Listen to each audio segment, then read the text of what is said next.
Assalamualaikum and hi, my name is Nurul Azwa Kadri. So today I would like to share with you with our research title, The Case of Malaysian Working Women, a discussion on the glass ceiling phenomenon towards career advancement.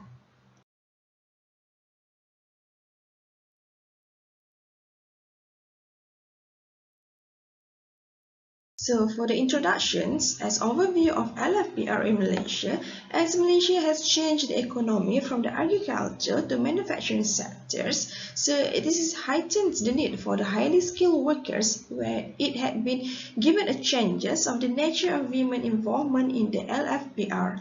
And then it also has been setting by the government according to 11 Malaysian Plan RMK11 to have at least 59% of women involvement in labor force by 2020.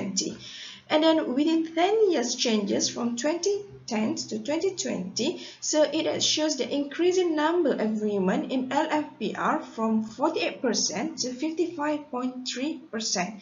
However, the increasing number of women in labor force, but still, there clearly shows that males are still dominated in a labor force compared with women.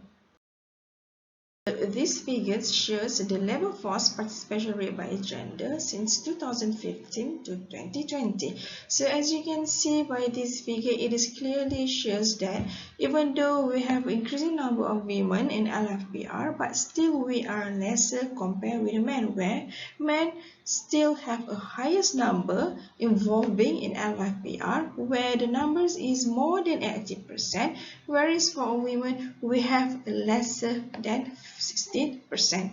Why does this kind of things happen? 60% of 2.6 billion of women who are not working mention that housework burden as a primary reason they are not part in the labor force. Therefore, it is not a surprise when the underrepresented of women at the executive roles, corporate boards, and senior management have given a rise of debates among the scholars. And then these kind of issues had led into a gender gap issues in a labor force.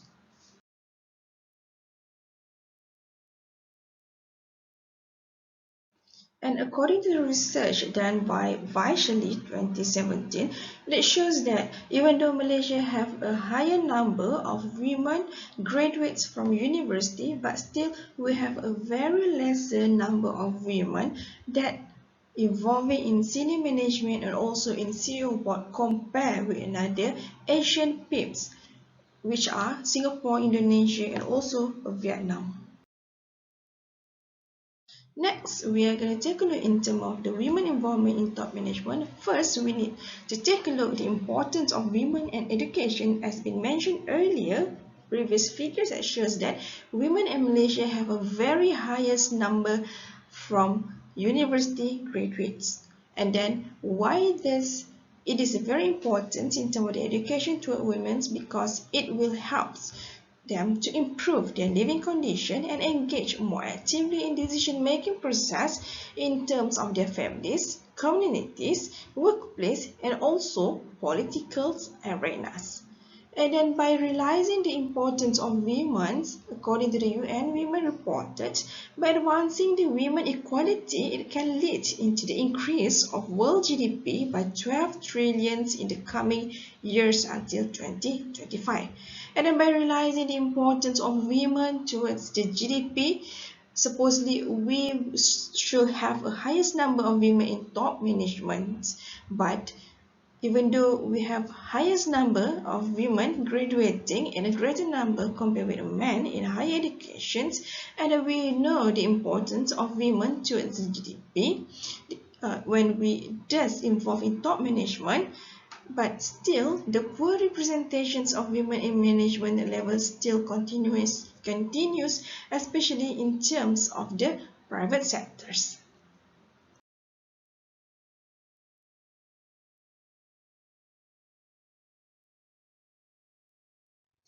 And next, this is about the literature review, the overview about this topic. So the literature review is thoroughly discussing about the meaning of the glass ceiling. So what does it mean by the glass ceiling? It is a hurdles, or this is the things that hinders women to go to the management.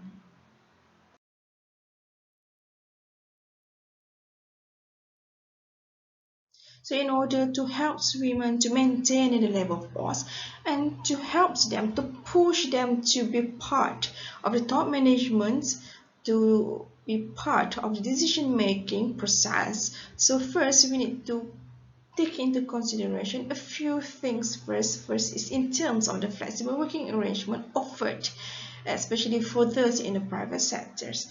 And then apart from that, as I mentioned earlier, discrimination stereotyping is one of the most major parts that contributed into women decisions, either they want to go to the top management or not.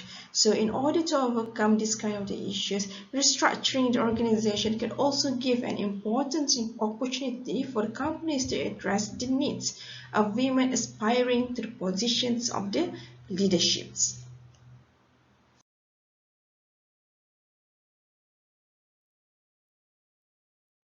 So as a conclusion, it can be summarized as one of the most important things to overcome this kind of the issues is in terms of the government and also in terms of the organization itself involvement towards changing and altering the mindset of the organization itself, and also in terms of the policy that needs to be implemented and needs to be enhanced in order to help women to go to top management in Malaysia, especially in a private sectors.